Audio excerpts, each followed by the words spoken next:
I am so excited to introduce to you Mr. Topher Keene. So I first heard of Topher about 3 years ago when he emailed me and he said, "Why don't I know you?"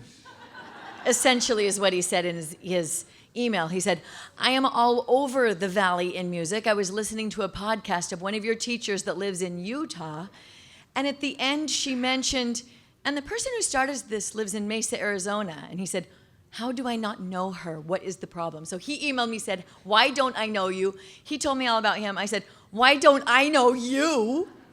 And the rest was history. So he came and watched my classes. I went and saw him teach his classes at the MIM.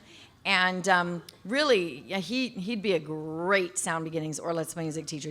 I wrote so many notes from watching his class that he taught. I thought, this guy has got teaching together. But honestly, what he really does, he's a mentor. He's a teacher, an educator, developer, and coach. He really does just about everything. And his passion is to increase self-confidence and expression through vocal music. So how many were in his workshop yesterday? How many of you saw that? So amazing, right? So awesome. So currently he is serving as the Director of Education for the Phoenix Boys Choir, but he's done lots of other directive and coaching and teaching and conducting roles, and we are just thrilled to be able to have Topher with us in person, live, in the flesh, today. This is so exciting. Mr. Topher Keene.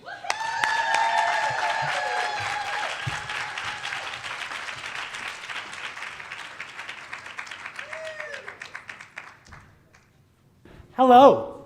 It's so lovely to see you guys today. I'm really, really excited for our next hour and 23 minutes together. So I have a lot to talk to you guys about.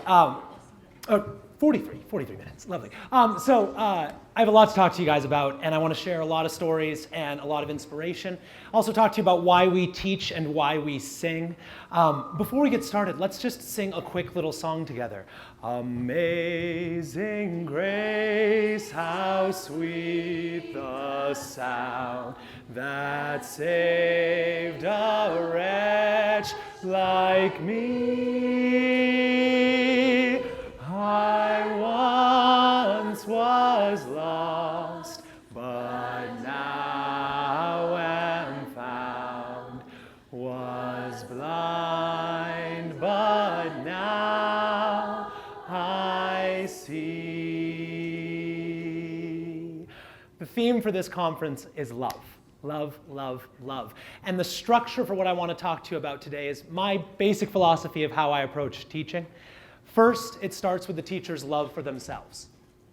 If we don't love ourselves, if we don't think that we're a person who's deserving of love and respect, if we don't genuinely love what we do, then our students have no reason to respect us and to listen to what we have to say to them.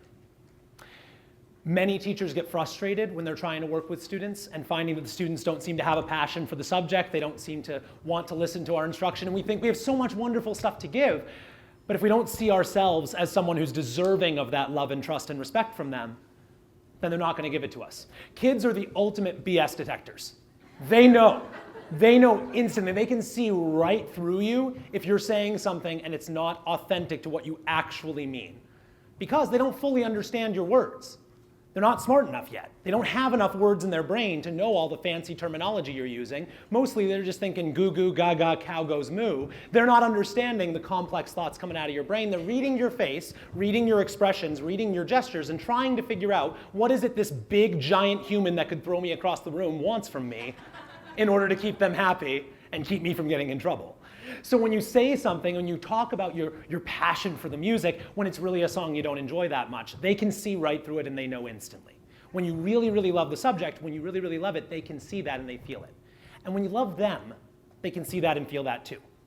It starts with loving yourself and thinking you're someone who deserves love, and then it goes to loving your students, to genuinely seeing them as beautiful, divine, individual souls, as human beings worthy of love and trust and respect. If you walk in the room assuming you deserve respect, but not giving it to your students first, again, they're going to see right through it, and they're not going to give it to you.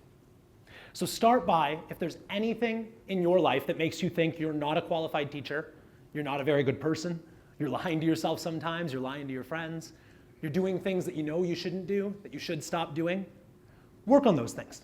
Journaling, meditation, prayer, therapy. There's a lot of answers to what you do when you don't feel like you deserve love.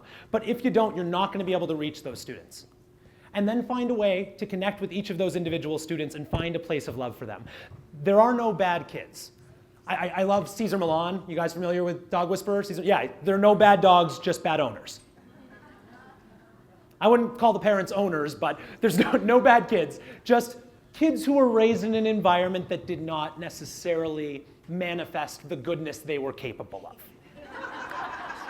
There's a lot of factors: society, media, parents, culture, sports, parents, teachers in the schools. Everything can have an impact there. But when you have a kid who has a problem, it's not because they're an inherently bad kid. Most kids don't want to be bad. They want to be good and they want to be loved. And some kids have found the only way they get that attention and that affection is by acting out. Most of you probably experience this in your own homes. The trouble kid gets a little more attention. The squeaky wheel gets the grease. These cliches are with us for a reason, because we noticed over generations and generations and generations as parents that the whiny kid tends to be the one that gets more attention. And the kids notice that. If you give more attention to the child who's acting out, the other students will see that. And they'll notice, oh, the way to get attention in this class, the way to get love from this teacher is to act out. Because when I sit quietly and behave myself, I don't get any attention. I just get a smile and a nod. But when Billy acts out, he gets half the class time spent on him. I wish I had half the class time spent on me. So find ways to point out those students who are doing the things right. You know this, I'm sure you do it in your classrooms all the time, but try to make sure that you're not giving more attention and more feedback to those who are doing negative behaviors than those who are doing positive behaviors. Focus on the students who are doing what you want from them. And the ones who struggle, show them why their behavior is getting in the way of what they could get out of your class. Help them understand that you genuinely love them, you care about them, and you want what's best for them. And all their friends want what's best for them too. We're all singing, we're all playing, we're all dancing, we're all having fun, we're having a great time. And when you sit there with a sour look on your face, we can't have as much fun. Let's get up, let's give it a shot. Once they know you love them, they need to know that you love the music. If you are not showing passion and love for your music, then they'll see right through it, and they'll think there's no reason for them to pay attention to you whatsoever. Once you show them you love yourself and you love them, they'll start to love you, and that's more important than them loving the music. Love for the music often comes after love for the teacher. Very few of you who love anything, a sport, an activity, a hobby, music, teaching, any of these kind of things you do with your life, very few of you came to that love without first finding someone who loved that subject and seeing that love through their eyes. Tiger Woods' dad wrote a book about, I believe it was called Raising a Tiger, right before he broke big as a huge celebrity, talking about how when he was an infant, when Tiger was still in a little cradle, he would set him next to a TV and show him videos of golfers with perfect swings. And he would take him out to the range and play with a little mini putter, when a little boy play with his little mini putter with his dad, and helped him develop that love of golf from a very, very early age. And he never pushed him that hard. But Tiger said, this was a way for me to connect with my father, to feel that love. And so for the rest of my life, every time I pick up a club and hit a ball, I feel that love for my dad. And he's never going to stop golfing because he has that connection with the person. But often we forget that the connection with the person comes first. So build that relationship with your students first, and if it seems like they don't like the music, that's okay. It's okay for them not to like music for a while. A lot of forces in society are telling our students that music is not a cool thing to be involved with, especially our boys. My experience is mostly working with the boys. It's really sad. It didn't used to be that way, but society doesn't seem to have a lot of respect for what we do as much anymore. So we need to give that respect and that love to our students so that they can see why our subject is so important to us. If there's songs that you teach in your curriculum that you're not crazy over, try using them in different contexts. Try sharing them with other teachers. Try looking up videos. I'm sure there are lots and lots of recordings online of different teachers using these. Try to find an example of someone who really loves this song, because we don't get to love every song we sing. I've been a professional singer. I've been singing since I was 3 months old. There's a video of me grabbing my cousin's microphone out of her hand while we were playing karaoke and just going, ah, blah, blah, blah, blah, blah, blah, blah. I wish I had it for you. I'm sorry, I don't. But I've loved it ever since I was a child. We don't get to only sing songs that we love. We have to do a lot of songs that we're not super jazzed about, but every song you don't like is someone's favorite song. Somebody took the time to carefully craft that song. I've written songs, I run a publishing company, I work with composers every day. They don't write songs they don't enjoy. Someone liked that song enough to put it down onto paper, enough to record it, enough to sing it with a child, enough to make it a part of their curriculum so that you could go out and teach it every day. So you might need to hunt a little deeper to find that little gem in that song that you love, so you can share it with them. When the student knows that you love yourself, that you love them, that they love you, and that you love the music, you can bring them to a love for the music. But those steps come first. Some students will come to you with a love for the music. That's great. That's wonderful. They're already there. But some students will come to you and need to go through this whole process. They need to see why you love them and why you love music before they'll be able to be brought to loving the music. And once the student has learned to love you and learned to love music, the student can learn to love themselves. And many of our students, hopefully most of our students, come to us already loving themselves, but not all of them. And I want to share with you today the story of some of those students that I've had the pleasure of working with in my life. I went into teaching thinking it was going to be mostly music and mostly teaching, and it's not. Most of my day is organization, administration, parenting, therapy, stand-up comedian, pastor, a little bit of everything. Very little music and actual teaching, surprisingly enough. But there are students who need more than anything an adult in their life that genuinely loves and cares about them and shows them why they are worthy of love and care and respect. And if your students never learn to match pitch, to sight read in major and minor keys, to compose their own melodies, to play xylophone and piano, if they never learn those things, but they learn that there's a single adult in my life who genuinely loves and cares about me, that's more important than anything else we can teach them. The curriculum matters, the music matters, the stuff matters. We're going to get to that, don't worry, I promise. This is not just all hoity-toity philosophy talk, but at the end of the day, we teach music to teach them to be better people. There's a phrase I like a lot, I don't teach kids music, I teach kids through music. Music is the vehicle through which we're helping those children become their best selves. My goal is that every student that works with me becomes a better person, a better artist, and a better musician in that order. And at the end of the day, if they don't have the musical skills or the musical knowledge, but they've gotten a little bit more self-respect and self-love, they'll remember for the rest of their lives that teacher that made an impact on their lives, and they'll remember that that teacher was a music teacher, and that teacher loved music. And when they have an opportunity later in life to come back to music, they'll remember you. They may not remember the specifics of the class, especially if they came to you very early. Those memories may not be super cogent, but the feeling will be there. They'll go back to sing a song that they'll remember from those classes, and they'll feel that warm feeling in their heart of, wow, I never felt much love during the day, but in music class, I always felt like there was someone who cared about me. And that's enough. If they don't come back to music for 10, 15, 20, 40, 50 years, they'll feel it again when they come back. And I do have a few stories to share about that. But before that, I wanted to talk to you a little bit about the way we approach our music teaching, and then we'll get back into the heart. There was a quote I heard once from a coach I liked a lot who said, "The voice is halfway between the head and the heart." So we're going to start with the head, work our way through the voice and into the heart.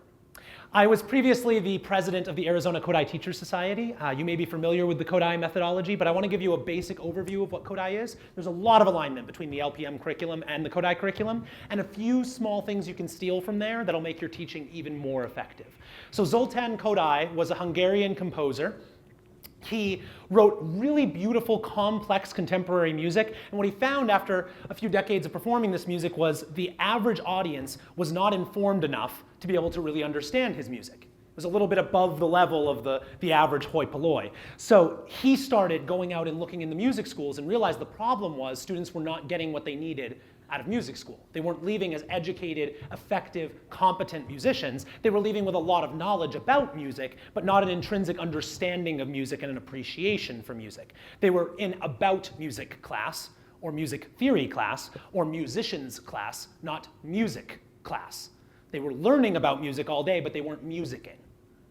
So he went around from school to school and started stealing the best methods and the best strategies from all the teachers he saw. And when he got through Hungary, he said, I don't have enough. So he kept going through the rest of Europe, traveling from country to country and stealing little tips and tricks from every teacher he saw along the way. He took the hand signs and the solfege from Kerwin and Glover in England. He took the ta, ti, ti syllables, ta, ta, ti, ti, ta, from Chevet in France. He took different methodologies from different countries and different schools and put them together into a toolkit of strategies to use in the classroom. Now the problem is, many people in the Kodály world, in the LPM world, in the Orff world, in the Dalcroze world, in the Gordon world, there's a lot of different music methodologies. You can get stuck in the techniques and the method instead of the philosophy. And the idea of what Kodály said was, look at what everyone's doing, take the best, and use the best, because only the best is good enough for children. One of his quotes was that we often think that collegiate, adult, high school, that those teachers must be the best, but that only the best teachers are good enough for young children. Because with older students, they have enough understanding to learn a little bit themselves. I went to a school that didn't have great professors, but I had textbooks, and I could sit and read and study and teach myself, and that was okay. But I couldn't do that in first grade. Only the best is good enough for young children. Amen, amen. Only the best. So the idea is that not to use these specific strategies and techniques. I don't use the Ta-Ti-Ti syllables anymore. There's a lot of things that are wrapped up in the Kodály method that I don't use. He never talked about having a method.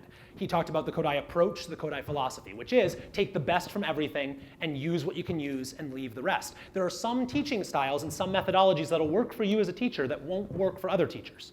There are some that work for 95% of teachers that you'll look at and everyone says, this is perfect, this is the way you gotta do it, and you try it in your classroom and it bombs. And you try it again and it bombs, and you try it again and it bombs. And you gotta be able to say, that's not for me. I'm a different kind of teacher and that's okay. So I don't wanna talk to you about the techniques or the methodology. I wanna talk to you about the approach that Kodály took. There's a lot of crossover between LPM and Kodály. The first is that early childhood is the most important time for music. There's a lot of really good solid research around this. One of the only things that's shown to actually have a correlation with musical aptitude later in life is the skill of repeating back a melody that you've heard. The earlier that happens, the earlier a child can repeat back a melody accurately, the more that shows that they're going to have musical aptitude for the rest of their life. There's no better sign than that first age at which they're able to do it, and there's nothing that makes more of an effect on that than the singing in the home as a child. We don't get to impact that so much at the level your students get to you, but you can be the person in the community that encourages parents to sing along with their students. One of the great things that LPM does that a lot of other programs don't is provide CDs and recordings that parents can use at home so that students can have that beautiful modeling, that great singing in their ears at home all the time. The more you can encourage that active listening at home, the more it's gonna help your students. The half hour we have them with them once a week, or an hour, or 2 hours if you're really lucky, it's not enough. It's not enough. We can cover the curriculum, we're gonna give them a lot of great skills, they're gonna grow. I know you see that growth in your students, but the real growth happens at home. The real growth happens with the music they're listening to, and if they're getting 5% of their total music from you, and it's beautiful and light and floaty and in tune and gorgeous and well produced, and then they go home and all they're listening to is background rap, country, rock, musical theater, whatever it is that their parents are playing, they're not gonna default to the modeling that you're giving them. They're going to default to what they're hearing on TV, on movie, on radio, in cars, in elevators, in malls. There's music everywhere.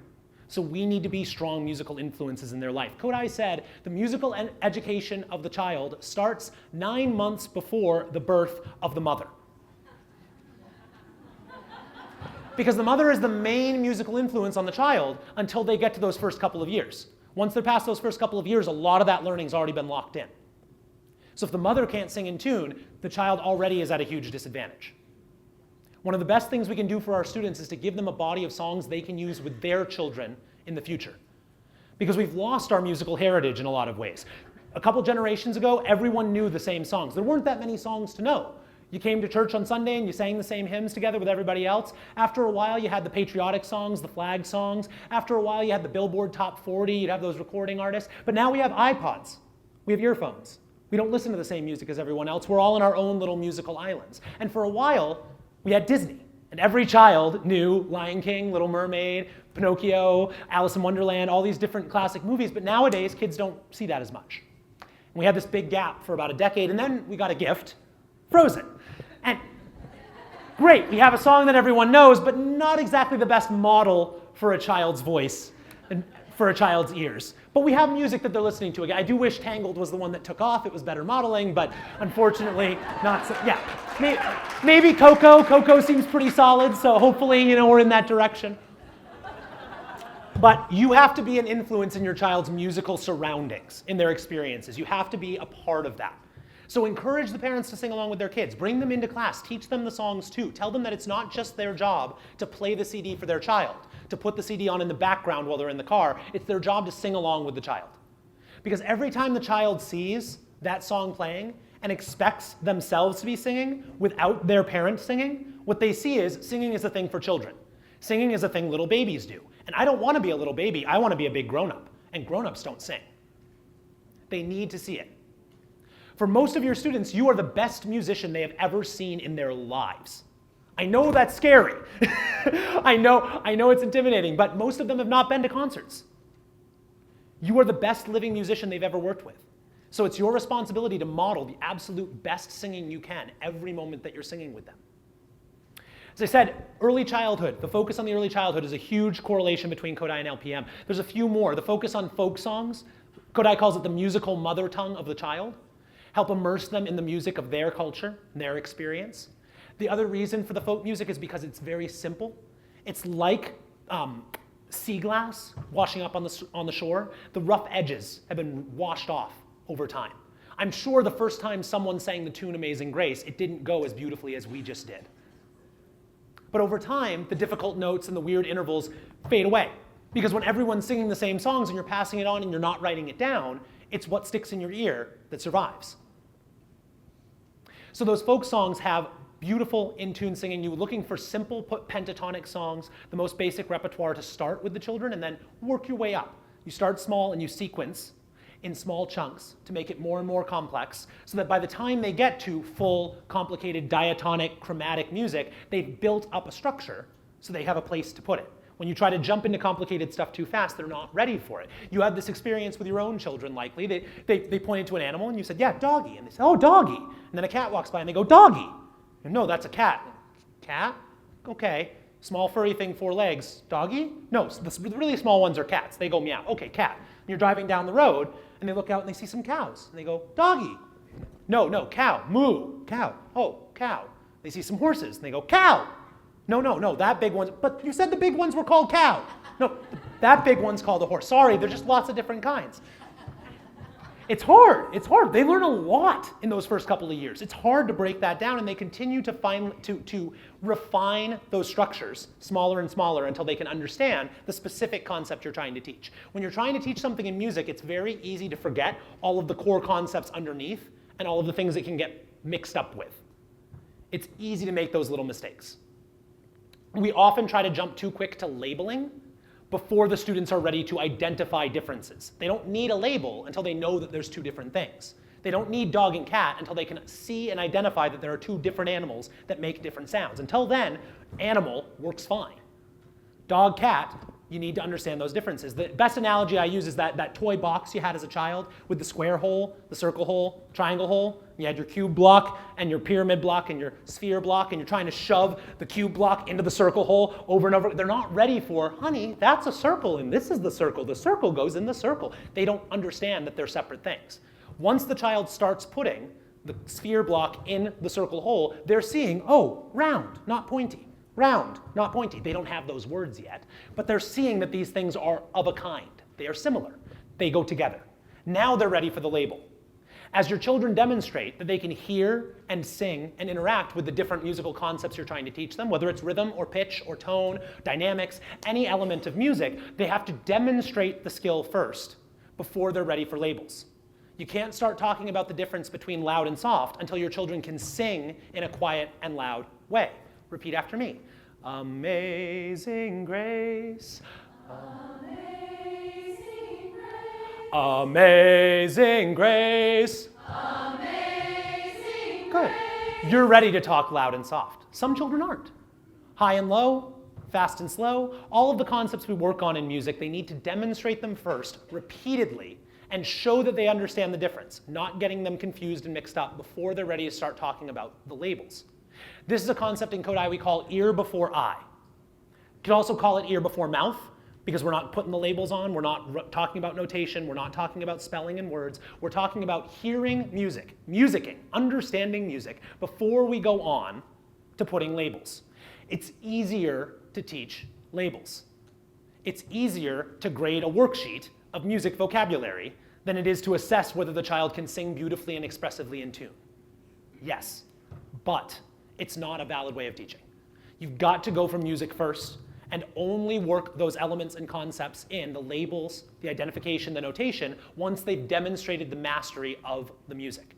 LPM aligns with that perfectly, but just a different way of looking at it through that Kodály lens, ear before eye, can be a helpful way of reminding yourself that sometimes we get caught up in the labeling.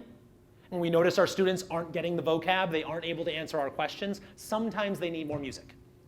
They need more singing, they need more listening, they don't need a 30-minute session with you working on the vocabulary. They need you to talk to mom and say, have you been playing the CD as much as I told you? Have you been singing with them every night before you go to bed? No? Well, sometimes it's not the child's fault. Most of the time it's not the child's fault that they aren't getting the concept.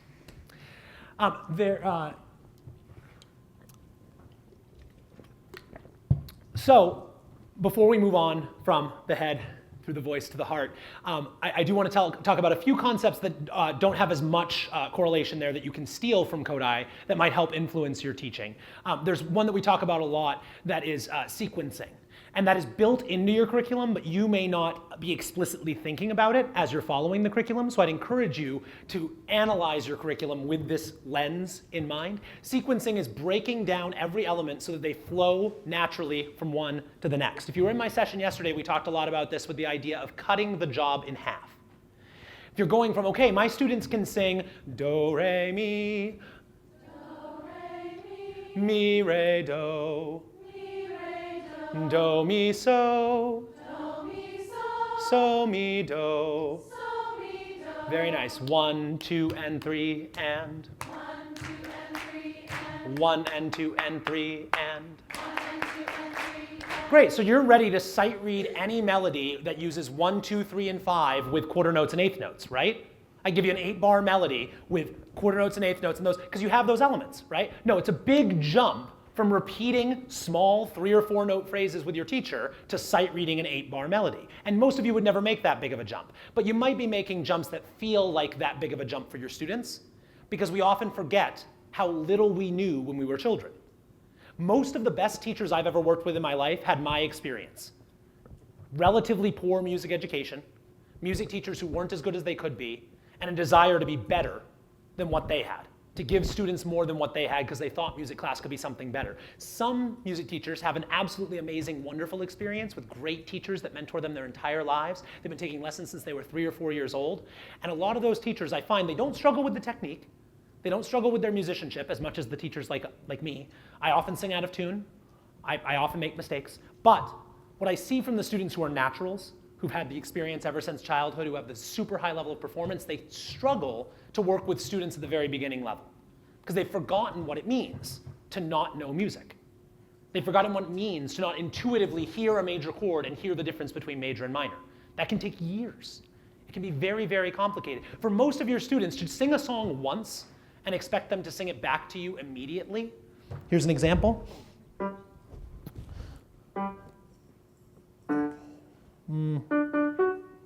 Rocky mountain, rocky mountain, rocky mountain high. When you're on that rocky mountain, hang your head and cry. Rocky mountain, rocky mountain, rocky mountain high. When you're on that rocky mountain, hang your head and cry. Asking that of your students on day one repeat, singing it once, words they've never heard before. Asking that of your students is like asking this. Here's a G natural. What I'd like you to do is sing a descending Mixolydian scale starting on a D sharp. Ready? Yeah, that's what I thought, right? Complicated. That's what you're asking of them because you've heard thousands of songs in your life and gone through the process of hear a song, memorize the pitches, memorize the lyrics, repeat them, make small mistakes, note those mistakes, change them the second time you sing the song. To the point now where I can sing a folk song to you, even if you've never heard it before, and you'll pick it up almost immediately, because you've done it thousands of times. Your students have not. So think about making that a little bit smaller. What we might do in Kodály is find an excuse to sing the song over and over and over again so the repetition gets drilled into their head. You're often doing this with your recordings, with your CDs. So for example, I might say, class, can you tell me how many mountains there are in my song? Rocky mountain, rocky mountain, rocky mountain high. When you're on that rocky mountain, hang your head and cry. How many mountains? I see some 4s. Do I see some 2s and 3s? Let's count it together. Shout out loud when I say mountain. Rocky mountain, rocky mountain, rocky mountain high. When you're on that rocky mountain, hang your head and cry. Very good job. How many times do I say rocky? Rocky Mountain, Rocky Mountain, Rocky Mountain high. When you're on that rocky mountain, hang your head and cry. How many times? 4. It comes with the mountain, right? Can you say Rocky Mountain? Rocky Mountain. Ready? Rocky Mountain. Very good. Can we say it twice? Rocky Mountain, Rocky Mountain, Rocky Mountain, Rocky Mountain. Very good. Rocky Mountain high. Rocky Mountain high. When you're on that rocky mountain, When you're on that rocky mountain, hang your head and cry. hang your head and cry. Beautiful. They've heard it 4 or 5 times before they've actually had to repeat the song, so I found a way to make it simpler. Some of your students will come in with the skill of already repeating instantly. That's great. That's wonderful. Many of them will not be able to repeat that full melody. They can't hold the whole thing in their head, so break it into small chunks, and if they can't get that, break it into even smaller chunks. And if they can't get that, start with 1 note. Then 2, then 3, then 4. Make the job smaller and put them in the right order so that everything follows naturally from each other. The Kodály sequence is to start with so-mi songs, move on to la, move on to re and do, extend out to the full pentatonic with the high do, and then add in those half steps and chromatics later on. You may have a different sequence, that's okay. The idea is chop it into small bits and work it in a sequential order so that every step you're asking of your students is the smallest possible step from what they already know. That's hard because you don't always know what your students know. You're lucky in early childhood because they haven't had a lot of teachers before they came to you. So mostly they know what you've taught them. And your sequence is pretty solid. But you need to be constantly assessing them to make sure they actually know the things you've taught them previously. Got into a big fight with a teacher once who was a feeder into my program. She was teaching the levels before me, and I said, my students are coming in not knowing their note names on the staff, and I only have them for 1 semester of choir, so I don't have time. I don't want to teach them the note names. They've had 8 years of general music. They didn't remember it by now. They're not going to remember it later. This is not important to my curriculum. And the teacher said, what are you saying? I teach them note names every year. I've taught that. I said, yes. No, you've taught it. They haven't learned it, but you've taught it. Certainly, I'm not questioning that at all. You've taught it. They don't know it, so they haven't learned it. You need to keep going back and double checking that they know all of the material that you're scaffolding on. Oftentimes when we reach a new concept, say you're getting to the quadratic formula in mathematics, you get there and you say, oh, they're not getting the quadratic formula. We need to spend another week on the quadratic formula. Well, if one of the kids is having trouble with subtraction, you're going to have a real hard time teaching the quadratic formula. So you need to go back a few steps sometimes. Keep that mindset open that sometimes the problem is not what you're trying to teach right now. It's something you thought you taught effectively and maybe did teach effectively 3-4 months ago, and they just forgot it because it wasn't repeated enough. The other concept I want to give you from Kodály is prepare, present, practice. That's our basic sequence, prepare, present, practice. So when you think of an element, the most salient moment, the most salient step is the presentation step. That's when you say, class, we have a new note today. It's called la. Everybody sing la. Beautiful. You got your la, you got your hand sign. We've identified how it looks on the staff. Wonderful. That happens in 5 minutes and it's done. That step is very, very small. Months before that, you are singing songs that identify that concept, that show it, and giving them a physical, a visual, and an oral way of labeling that note. So for example, Rocky Mountain, Rocky Mountain, Rocky Mountain high. When you're on that rocky mountain, hang your head and cry. Can you throw your hands on when and rock at the end of my song? Rocky Mountain, Rocky Mountain, Rocky Mountain high. When you're on that rocky mountain, hang your head and cry. You don't need to tell them anything about that. You keep moving on through the curriculum. But months later, when you give them la, so, mi, la, they have already gone through that process and shown you that they know what they're doing. There's a lot of different tools you could use for that. I could spend another 3 hours or 5 hours. Kodály training is 3 to 4 weeks each summer for 3 to 4 summers to get you really skilled in this process. I'm not going to waste your time giving you a whole bunch of technique, but the concept you can take with you. Spend a lot of time preparing before you're presenting a concept. When you're going to tell them what a new concept is, a new label, a new music term, make sure that you've spent several weeks or several months getting that concept prepared, identifying it in a visual, oral, and physical way so that they know it's something different than what they already know. And then once you present it, it needs to be in your practice. Every couple of months, go back and check over your full list of terms that you're working with them on, high, low, fast, slow, loud, soft, do, re, mi, so, la, quarter notes, eighth notes, half notes, wherever you are in your curriculum, go back through the list of what they're expected to know and make sure all of those things have been practiced at least every other week. You might not be able to practice all of them every week, But if you're going a month without hitting something that you've learned in the last year, they're going to forget it very quickly. One of the reasons we fall behind in America on test scores is because we have 2 or 3 months of the year where we just say, go outside and don't learn anything for a while. Cool, great, I love that. I'm glad, I love my summer vacations. I think that play is a very important part for children, but we don't encourage them to keep up the learning through the summer.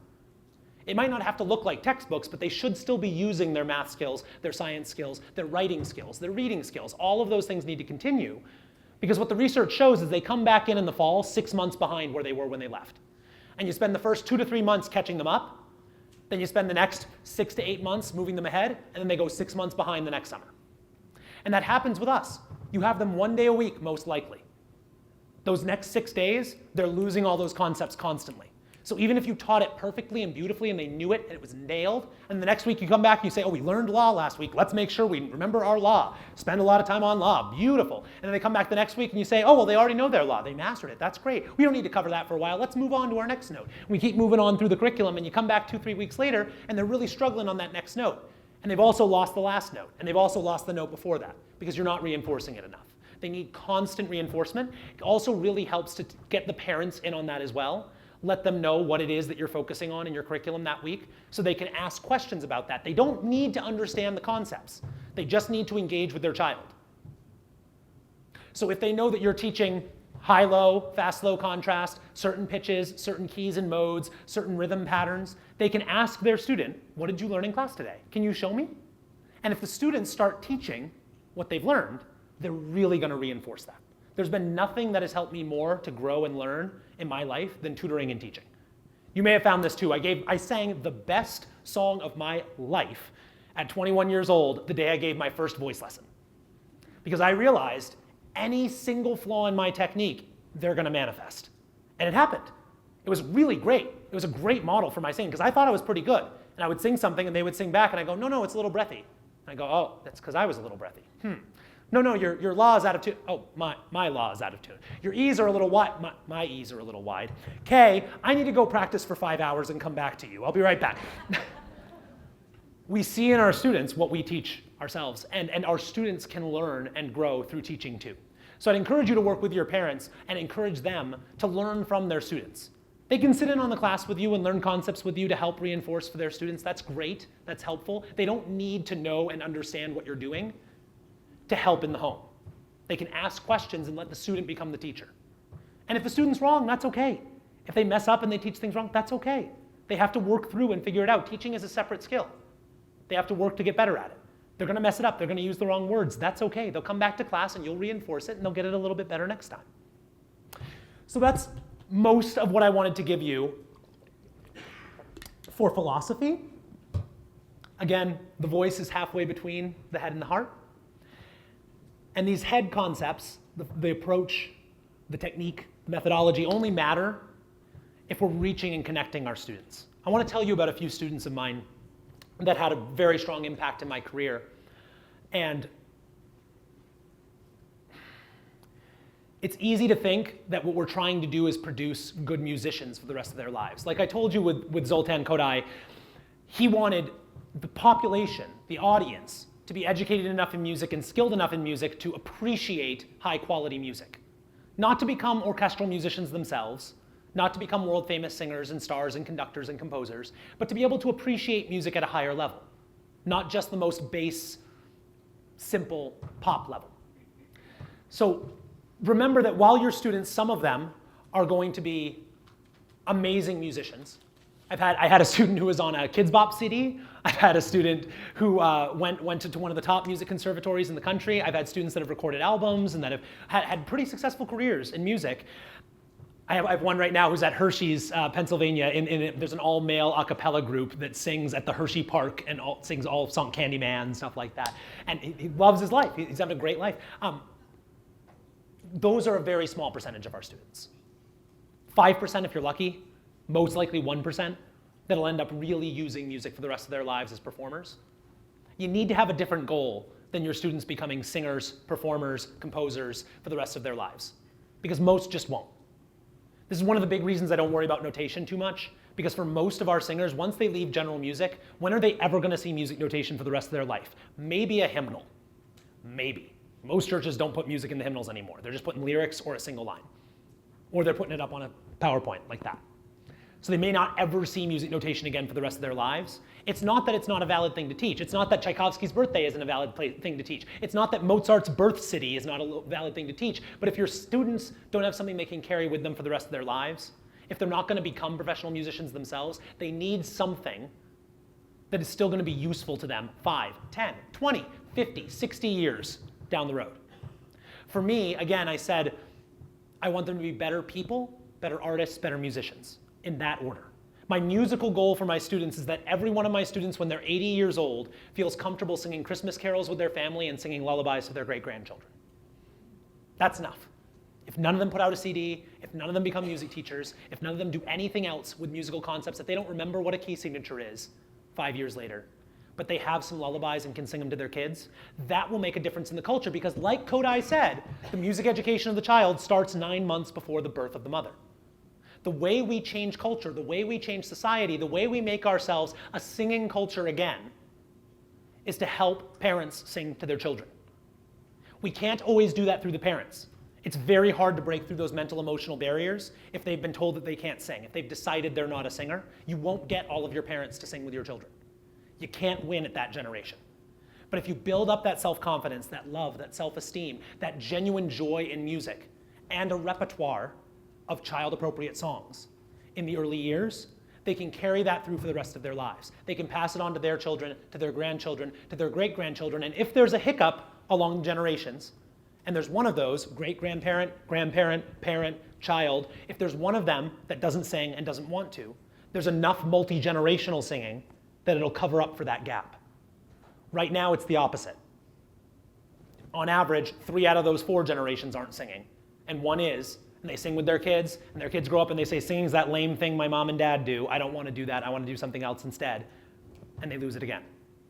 And every family that doesn't sing with each other is another point in the society, in the culture, in the town where singing isn't happening. And when you're not surrounded by music, you start to feel like it's weird to participate in the music. Everyone participated in music just a few generations ago. Before recorded technology, every daughter had to learn to play piano because if you didn't have piano when you wanted to sit down for dinner. If you want some background music, you had to play it. Everyone learned to sing. You had to sing to be a part of the family. You'd get out the old book, you'd stand around, and you'd sing together the old carols. But once we started getting recording, which is wonderful, I'm so blessed we have recordings. I'm glad we got a guy in the back recording me right now. This is wonderful.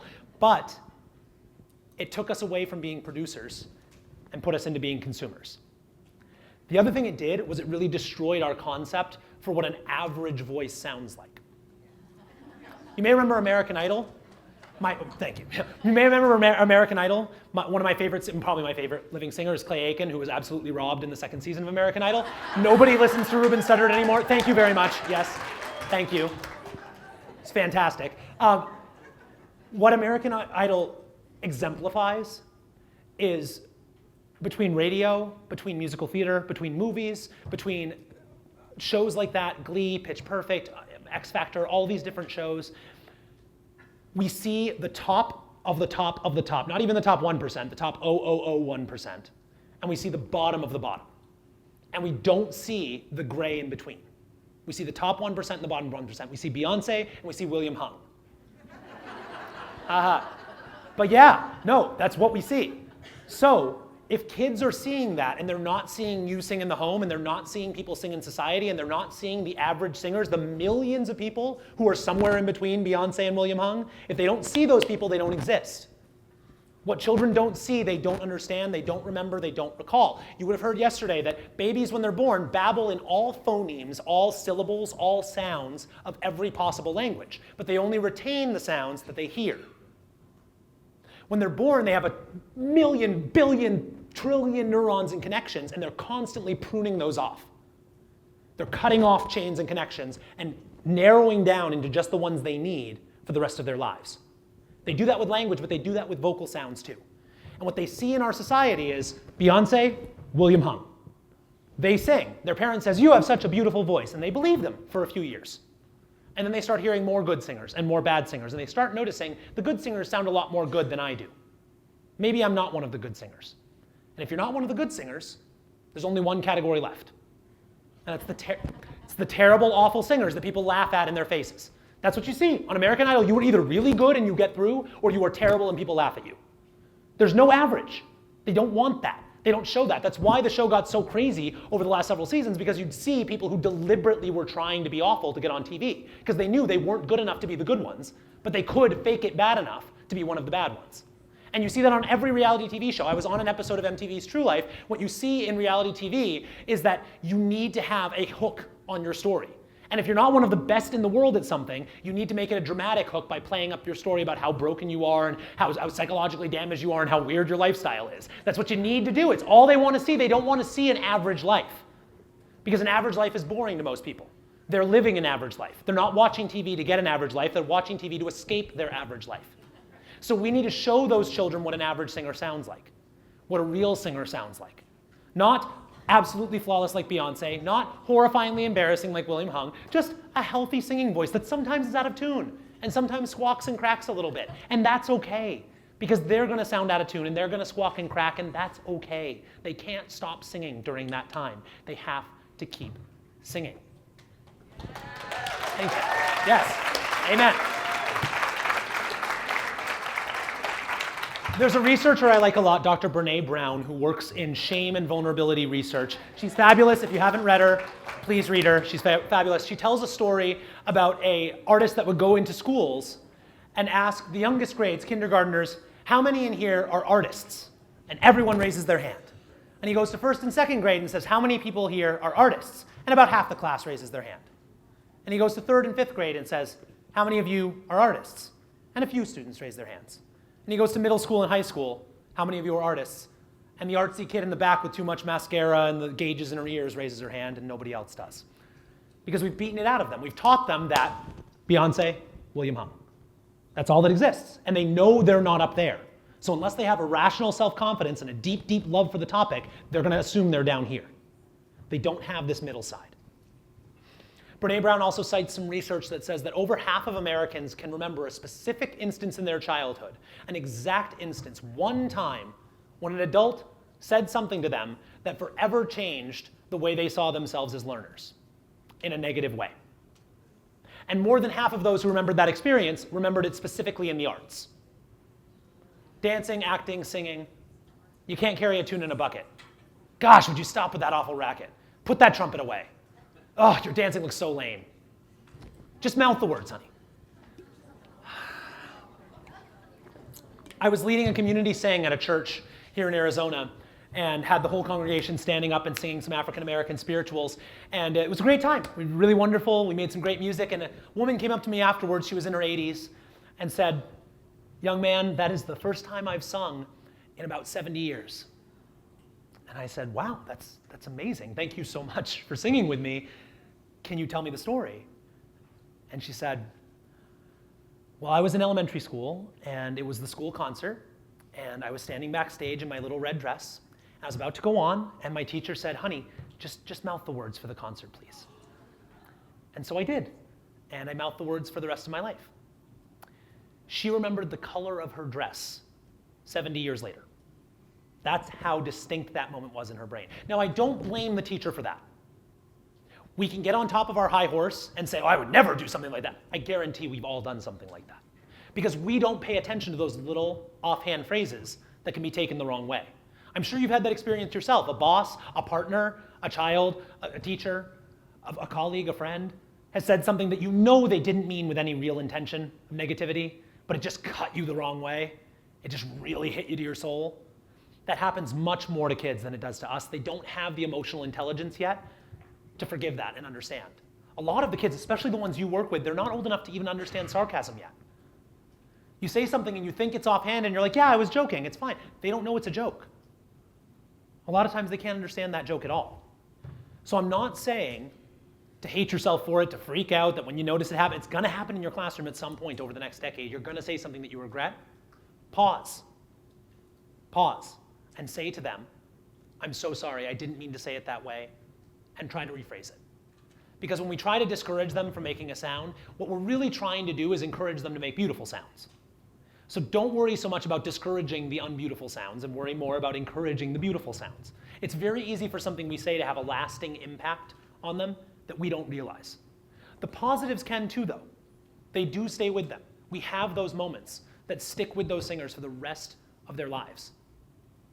Choose to make them more positive than negative, because the negatives stick out a lot more than the positives. They really do. There's good research around divorce. Dr. John Gottman, who says that there needs to be a ratio of 5 to 1 positive to negative interactions before you start seeing a reduction in the risk of divorce rates for couples. As soon as it gets less than 5 to 1, you start getting into that danger zone. Now, it can also get in the danger zone the other direction. If it goes more than 19 to 1, then you start seeing that there's also a danger there because you're sugarcoating everything and you're not talking about the negatives. So I'm not saying just be nice and lovey. All you need is love. Yeah, but you also need a little discipline. You also need a little education. You can't just say, that's beautiful, that's perfect, honey, when everything is wrong. I had that teacher. I am that teacher most of the time. And the research shows you need that teacher at the early ages. You need the sweet old grandma who's going to put a sticker on your page and give you a lollipop because you learned your piano song. But eventually, you need the Russian piano coach that's going to slap your wrist with a ruler if you didn't practice. They're different phases of life. I got to college and I had that sweet, loving professor, and every week I'd come in and she said, you sound so beautiful, you're growing and progressing so nicely. And I hadn't practiced at all. And after a few weeks of that, I was like, I don't think I'm growing. So I switched to the Austrian vocal coach who came from the Mozarteum in Salzburg, who had every student leaving his lessons in tears every day.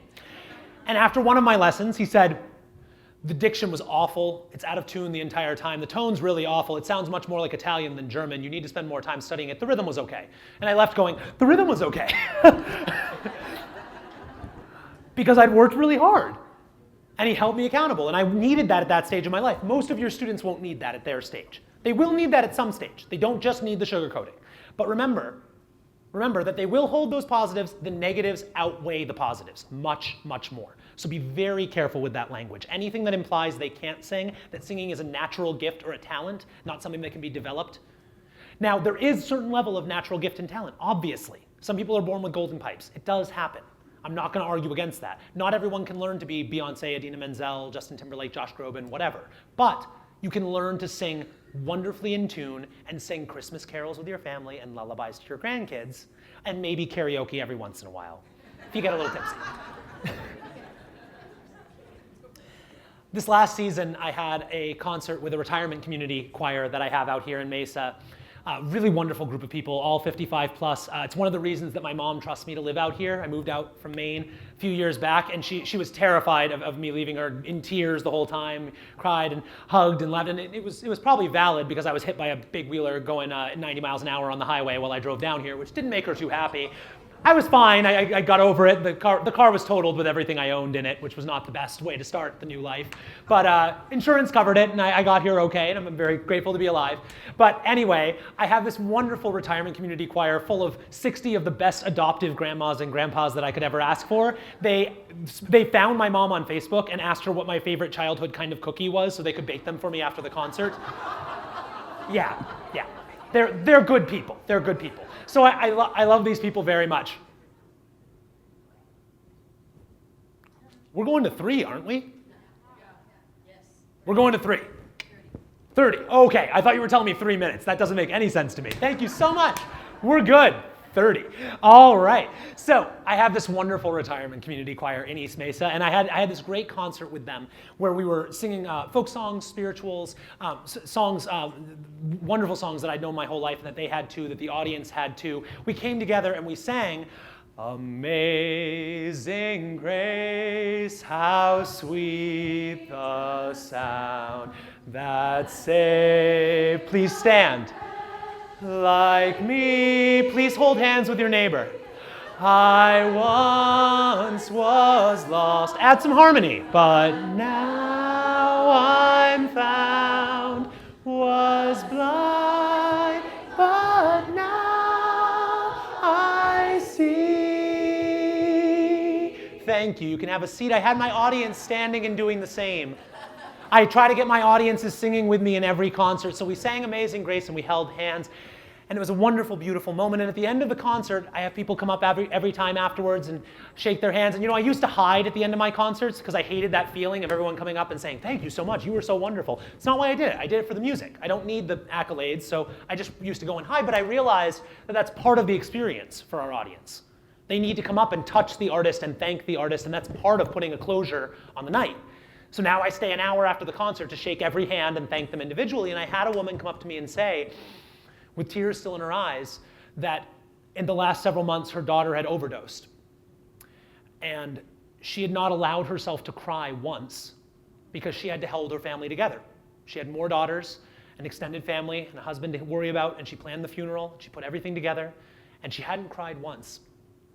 And she was holding her other daughter's hand in the concert, singing, and let herself grieve and cry in that moment. And I don't know if she sang in tune. I don't know if she sang with a steady beat. I don't know if she knew what key we were in, but I know that she needed that song. We don't know the impact our songs are going to have. We don't know who needs to hear the songs we're sharing. And we don't know when a song is going to be our last song. For most of us, and for most of our singers, your last song is not going to come on a performance. It's not going to be a big standing ovation and rousing applause. It's going to be a rehearsal, or singing in the shower, or singing along in the car. At some point you sing, and it's the last time you do.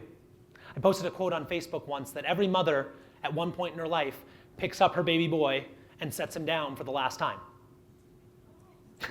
My mom commented underneath, "What are you trying to say?"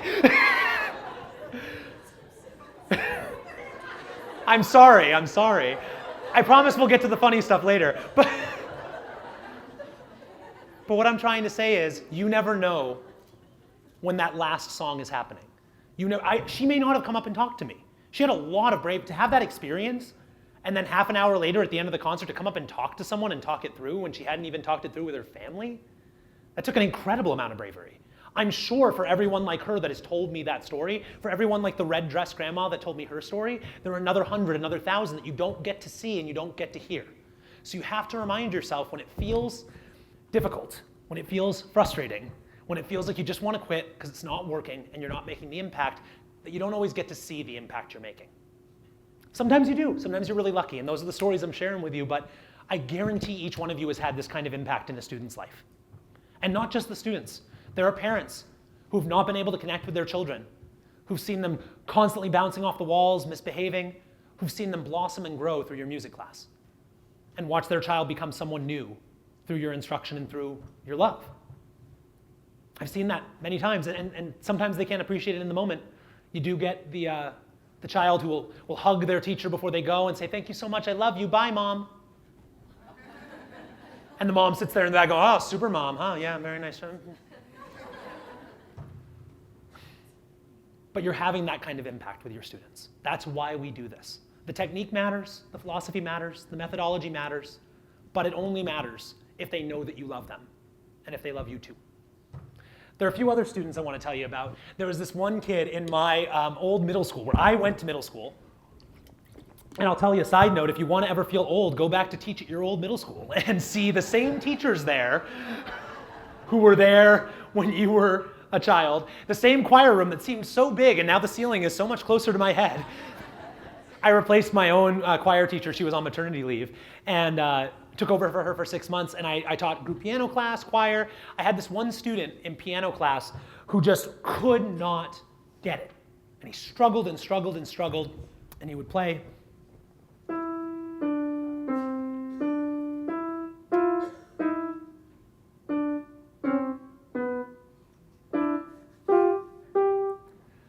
And we worked for weeks and weeks. And one day I came up to him and I started talking to him. This is a middle schooler. And he said, "Well, Mr. Keene, I'm on the football team and I play football a lot. And the thing is, with football, you learn to move all your fingers at the same time, not like separately. So I think that's probably why." I don't think the coach would agree with that assessment. We're going to keep trying. And I helped make him laugh. We joked around. We talked about his life. And eventually built enough of a bond that he was willing to come in on recess and lunch to do a little bit of extra work on piano. And it got to the point that he could get that left hand.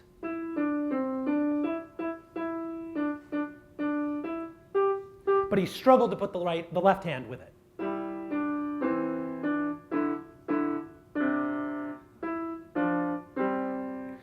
And he couldn't quite get it. And he kept working and he kept working. And he came in for months working on just that song. Well, the rest of the class moved past the other songs. He said, I want to get this one.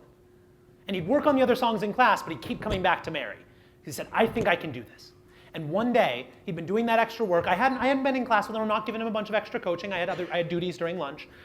I came in and he said, Mr. Keene, can I show you? I think I'm ready. I said, really? You think you are? He said, yeah. So I set up my little iPhone, like iPhone 2. This is 10 years ago, whatever. Terrible, like 5 pixels or whatever. So I set it up to film him, and he comes up and he says, okay, I'm ready. And he goes,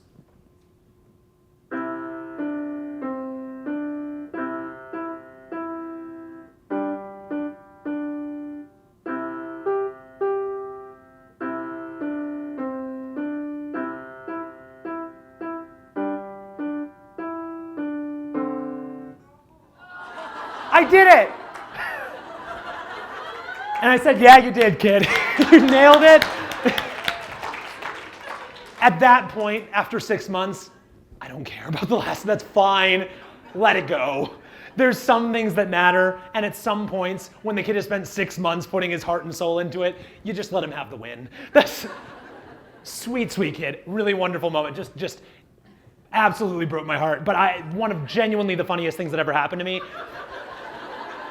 The funniest thing that ever happened to me was last year. I was in a school that was a bottom 4% school in Arizona, really, really difficult school district. I was doing an after-school choir program and had this 4 or 5 boys who I was teaching after school.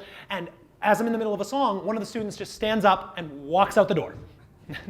We're in one of those like isolated classroom pods, so he goes right outside. And, like, I'm still playing. I was kind of looking at the other kids, and I look up and notice he's gone. Look over, see the door shutting, get up and like open the door. What are you doing? He goes, Mr. Keene, I'm sorry, I just had to fart and I didn't want to do it in front of everyone. It's like, yeah, man, no, that was very considerate. Also, hilarious. Like, if that's intentional, that kid is funnier than I will ever be. That is hysterical. I would encourage you that when your kids say things that are genuinely hysterical, it's okay to laugh at them. It's okay. It's okay. What we want to do is hold it in, and then for those of us who were once public school teachers, to go in the teacher's lounge and tell the story and laugh about it. But in class, when they do, that's inappropriate. I can't believe that. If it's funny, like, you can laugh. It's fine. Farts are funny. It's fine. None of us are so old that we need to say that farts aren't funny. They're hilarious. I farted this morning on the couch, and my girlfriend said, "Good toots." They're always funny. It's fine. I had another student who filled my heart with joy by telling me that we worked very hard on solfege in this class, and I would teach all of my choirs at this school in Boston to learn to sight read with solfege. So what they would do is they would split off in 4 parts into each corner of the room with a tuning fork. They knew how to get their starting note from the tuning fork. They would write in the solfege in their score. Section leaders would help go through the solfege with the hand signs. They would teach themselves the parts. I would float from room to room, from corner to corner, help each section if they needed it, and then we'd come back together and sing the songs. I had them sight read in the concerts as well. I would print sight reading in the program and do the same process. I would hand out a sight reading score. They'd have pencils and they'd have their tuning fork. They could mark in their solfege. They could practice a little bit with their section leader, come back together, sight read together.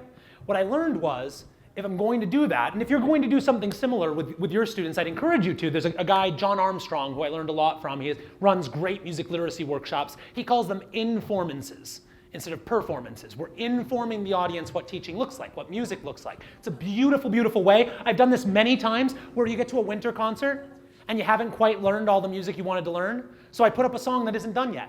And I say, what you're going to hear is a work in progress. And you're going to hear the full finished song in the spring. And parents appreciate that, because the problem is, if they only ever hear those polished performances, you're a club. You're an activity. You're not education. I had a good friend who knew a bunch of senators at the state building. Often bands and choirs will bring a group to the Capitol building to perform for them and think, oh, this will help with arts funding because we're showing how wonderful the music programs are. And he asked the senators about that, and he said, what do you think when these choirs and bands come here? And he said, it's great, it's wonderful, but that shows that that they're so great, and we immediately think we don't need to fund them anymore because they're doing great with what they have. Right? Look how beautiful they sound. What you need to do is send the terrible 5th grade band there to play recorder. Then they'll know. Thank you. So what you need to do is show your parents not just the polished product, but the process. I know many of you have parents in the class there with you. That's great. Give them the chance to see how they're learning and developing. So I had this class go up on stage, get a new score. Score is printed in the program as well for the audience so they can follow along. They don't know how to read music, but it looks impressive, I suppose. So the kids are sitting there, they write it in, they work, they get up there, and what I learned was you need to put difficult, tricky stuff in there so they mess it up. Because the first time I did it, they nailed it. It was flawless, it was beautiful. Do, re, mi, so, fa, mi, re, ti, do. A little bit fuzzy, a little bit wobbly here and there. It's an unauditioned choir of freshmen and sophomores, but they overall did a great job. And then the next day, I had a tenor come in and talk to me and say, Mr. Keene, I got grounded last night after the concert. I said, what happened? The concert went till 10:30. You should have been in bed. How did you get grounded? He said, well, I was in the car driving home, and my mom said, that was really funny, that joke Mr. Keene did about that song he pretended you didn't know, but you actually knew it, and it sounded really good. He was like, what do you mean, Mom? He goes, you know that song that he said that none of you knew, but then like you knew it. Like he was going to act like it was going to be so bad, and then it was good. Like, no, we didn't know that song, Mom. It's sight reading. He just gave, yeah, but I'm sure he let you see it. I mean, it was in the programs. He let you see it ahead of time, right? No, he didn't let you can stop with the jokes. It's okay. I get like it's haha, I get it. Mom, we fucking sight read that.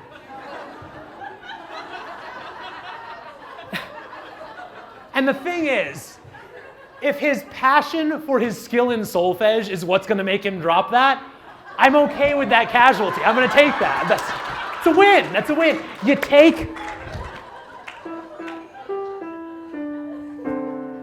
the wins when you can get them. You take the wins when you can get them, and not every student is going to have that beautiful, flawless Beyonce, Josh Groban performance.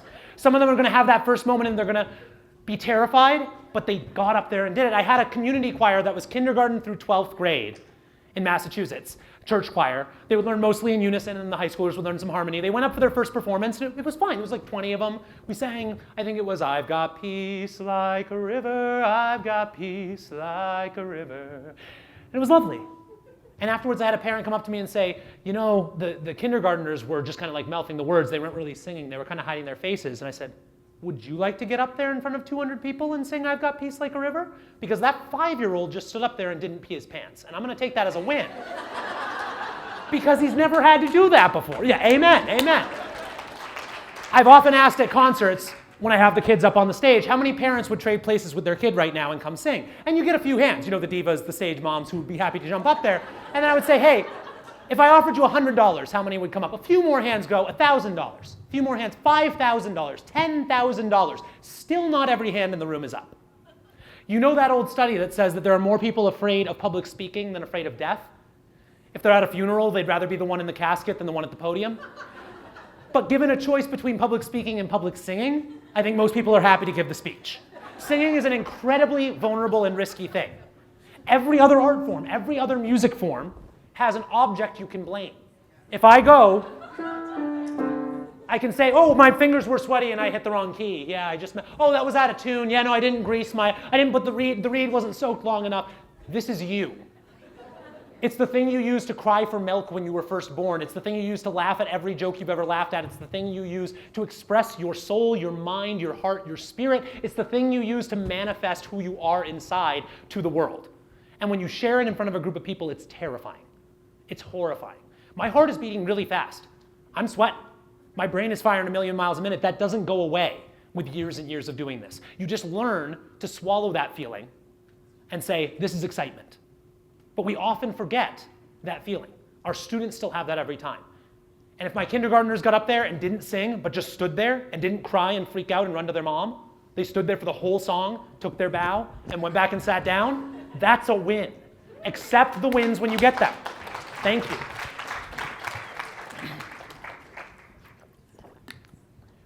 We don't always know which students are the ones that are having that deep impact. You think you do, because you have the ones who are bright-eyed and bushy-tailed and show up during lunch and want to sit there, and they're so excited and they want to tell you about their whole weekend, and they learn songs on their own and they come to you and show them. I had a student at a school here in Arizona that was a charter school. It was mandatory choir for 9th and 10th grade. So day one, I show up and say, I'm your new choir teacher. They've been playing recorder for the last 2 years, which at least gives you an external object to blame when you make bad notes. Singing, though, I had a lot of crossed arms, a lot of pursed lips, a lot of, you're not going to make me sing. Go ahead and try it. After a few days, I had most of the class singing, and by the end of the term, we put on a pretty good concert. And I was sitting in my evaluations at the end of the year. All the teachers would sit in a round table, parent and student would come in to talk about the term. And I had one of my quietest students, a very, very sweet girl, but never really spoke up in class, never came in during, she wasn't one of the kids that showed up during lunch to sit in the music room and like came in for extra rehearsals and wanted to show up. I barely ever heard her sing a note. She was sitting in the front row right in front of me. I can't even tell you to this day what her voice sounded like because it was so small and mousy and quiet and reserved. And she never spoke up in class, never raised her hand. She'd answer a question if I asked her. She was polite, respectful, but clearly not loving music, at least from my perspective. And in that evaluation, her parent and her sat down in the room and they went from teacher to teacher and said, thank you so much. Math teacher, you did such a great job. And English, she loves the books you guys chose. It was fabulous. And Mr. Keene, music has been her absolute favorite class. Thank you so much for everything you've done. We're so sorry that you're going to be moving on to a new school next year. And the student was red-faced and in tears. She wasn't able to say anything. She asked her mom to say that for her because she knew she wouldn't be able to get the words out. And it broke my heart because I didn't think she was the one that I was reaching. And I wasn't making an extra effort to reach her, and I didn't realize how important it was to her. It really shifted the way I approached it. And with future schools, I tried to make sure that every student felt that connection and knew that I loved them. And it's a controversial thing, especially as a male teacher in public schools, to tell all of your students that you love them every day, particularly in high school, but I think it's worth it. Because not all of our students, hopefully not many at all, but some of them don't have an adult telling them that in their lives. Some of them, thank you.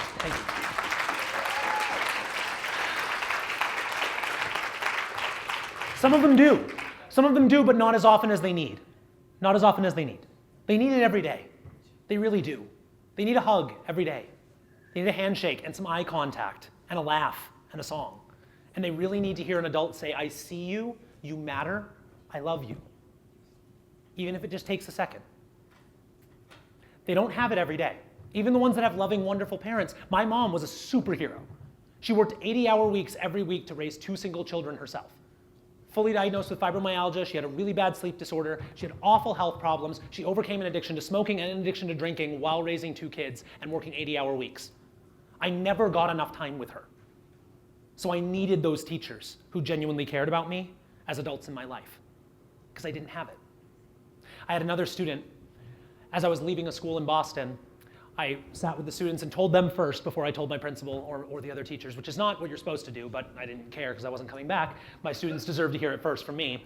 So I told my students, and we had a nice sing together, and I wrote them all individual letters, and they wrote me some nice things back. And my last day, I was getting ready to leave and packing up, and I had a student come in and say, Mr. Keene, this is for you.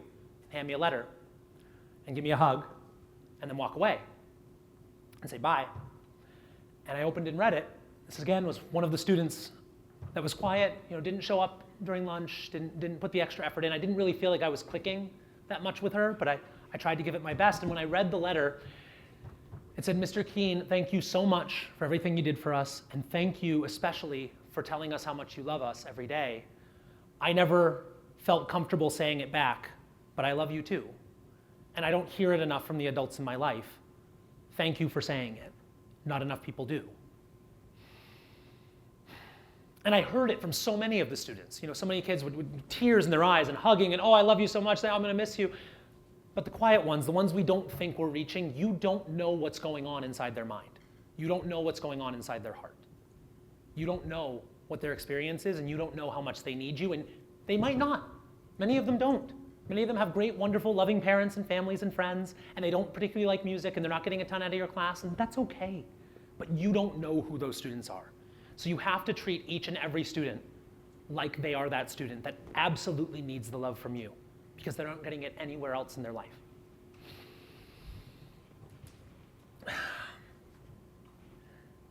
As I said, my mom was a superhero, and the only reason she was able to do what she did was because of her mother, my grandmother, who lived 3 houses down the road, Nana. She raised me pretty much from when I was a child because mom was working so much.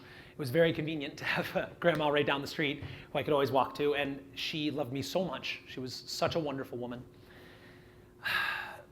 she succumbed to alcohol-induced dementia later in life, and had always loved my concerts, had come to every concert she could, every performance she could from when I was a little kid. And I was past college at that point. She was in a home, and we knew it was the last couple of years. We might not get much more time together. So I thought, I've done a lot of events where I bring choirs to Alzheimer's and dementia wards at Christmas to sing the old carols that they knew when they were children. I've seen the tears in nurses' eyes when they saw a patient who hadn't been verbal for years start humming along to their favorite Christmas song. And I thought maybe I could have that with my grandma too. So I picked out some of my favorite Christmas music, and I decided I'm going to end with Blue Christmas, because my grandma always loved Elvis. Was her favorite singer. She had this mint condition pink Cadillac collectible. It's still in the box. She would play the CDs and the albums and tell me about him, and she had pictures up in the attic. So I thought, this'll do it. And so I get there and I start playing, and we do some Jingle Bells, and we do some Rudolph, and we do some First Noel, and I'm looking over and she's out in space. I do Chestnuts Roasted on an Open Fire, and I think maybe I'll, and I don't catch her eyes. And okay, so we get to the last song, and I think I can do it. I'll have a blue Christmas without you. I'll be so blue thinking about you. And I finish the song. And I'll have a blue Christmas. And everyone claps. And I look over. She's not there. She's sitting in the seat, but my Nana isn't there. And I wanted to share that story because I've told you a lot of stories about kids that I connected with, about students where it worked out. You get the Hollywood ending, that perfect, beautiful. You don't always get to pick when the right moments come. And it would have been really nice if I had that, but I still have decades of memories with my Nana. And I love her very much, and it's okay. I don't hold any resentment with that, and I'm able to use that now as a memory in my life to share with you and to say, you're going to have these moments. You come to a speech like this, you come to a conference like this, you come to training like this from a wonderful, incredible, passionate team that's giving you so much. And you leave with this inspiration and motivation in your hearts, and you think, I'm going to change the world. And you go out and you try it, and you fall on your face. And it doesn't work. And it happens again and again and again. And sometimes that little spark of light, once or twice a year, you get that story that you get to hold on to. But most of them end up like my story with my Nana. You do everything perfect, you do everything right, and it still just doesn't click. And that's okay. Because for every story where it works out perfect, there's a dozen that you're not hearing. A student that moves off to another part of the country, tries other music classes, they don't like them, stops singing for 10 years, 15 years, comes back to it in college and remembers that passion, and they have the intonation, they have the skills, they have the steady beat, they have what you gave them. I had a student who was on spectrum. As a child, full on slapping, smacking head against the wall, needing to be restrained, really bad physical behaviors. I came to him in his senior year of high school, and you would never know. Totally normal kid, little awkward, like many of us are, but totally normal kid. And it was drama and music that had done that for him. He had learned to behave as if he was a normal child, as a young child, and then it started integrating that more and more into his personality and learned that self-control through the arts. And he had a deep passion for music, perfect pitch, flawless, great kid, took to the solfege immediately. And that was one of those kids that he came to me at the end of his senior year and said he had gotten into one of the top music schools in the country. And they had told him in his audition, he had a flawless voice. He was amazing, beautiful voice, sounded just like Michael Jackson, flawless riffs, dead in tune. And they said, your singing was fantastic, young man, but your sight reading was very impressive. And that's why we're letting you in. He said, Mr. Keene, thank you so much for teaching me the solfege, because all I ever had before was teachers that just gave me the music. I was a great singer, so I could always learn the songs, but nobody ever held me accountable for actually learning how to understand how music works. So like I said, you can throw out the notation, that's totally fine, but there are students for whom that is going to be what changes their life too. For him, it put his life on a whole different trajectory. And you'd never know. He called me a few years later, and then we were talking, and was telling me about how the biggest challenge in his college life was just that he couldn't understand people's faces, and that sometimes they say words that mean things that they don't actually mean, and you have to try and read the hidden meaning in their words. And I really related, because I'll tell you frankly, and I don't think I've ever actually told this in a public setting before, but I very much believe that if I was born today, I would be diagnosed on spectrum. I have a really difficult time reading people's faces and emotions. If you talked to me after the conference yesterday, I probably just steamrolled over you and didn't give you any chance to speak, because I have ideas and I want to get them out of my mouth. And that's just the way I want. And I will talk about the things that I'm interested in all day, every day, as long as I can. And I really struggled. And I looked back on my life and wondered, why was I so attracted to the arts? I didn't have family that wanted it. I didn't have musicians or actors in my family. But I realize now that whether or not I continue doing this for the rest of my life, nothing could have better prepared me for life than music and drama. Because it taught me how to understand the emotions of myself and the emotions of other people, and how to express them effectively. Many of our students are not learning that these days. We don't get a chance to feel our own emotions in a way that we can express and share them with others. And when I opened my heart and opened my mouth and breathed together and felt the heartbeats in sync and sang with the choir, I felt like I could let my emotions out in a safe space. And I didn't have that outside of the arts. I do now. I'm very, very lucky. I'm very blessed. I have a wonderful partner who is a kindergarten teacher who works with special little peanuts and understands how my special little brain works. I am incredibly blessed to have it. You will have those teachers. You will have those students in your life. And you can't reach all of them, but you can reach some of them. And I ask you to give yourself forgiveness, to love them with all of your heart, to love yourself, to love your students, to love your music, so that your students can learn to love you, and through loving you, learn to love music, and through loving music and you, learning to love themselves. I'd like to close with a song. Would you stand and join me? This song is one of my favorites. And I think it wraps up what I was just telling you about myself, that what I learned through singing, what I learned through the arts, what I learned through drama, was to find who I am, what I believe, what I feel in my heart, and to let it out. I ask that you let me sing one verse, and then you can join me on the repeat. Hold hands if you're comfortable. This little light of mine, I'm gonna let it shine. This little light of mine, I'm gonna let it shine. This little light of mine, I'm gonna let it shine. Let it shine, let it shine, let it shine. This little light of mine, I'm gonna let it shine. This little light of mine, I'm gonna let it shine. This little light of mine, I'm gonna let it shine. Let it shine, let it shine, let it shine. Little faster and join me. Everywhere I go, I'm gonna let it shine. Everywhere I go, I'm gonna let it shine.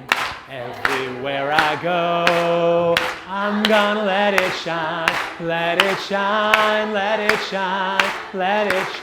Every time I sing, every time I sing, I'm gonna let it shine. Every time I sing, I'm gonna let it shine. Every time I sing, I'm gonna let it shine. Let it shine, let it shine, let it shine. I love you. I hope you love your students too. I'll see you again soon. Thank you so much.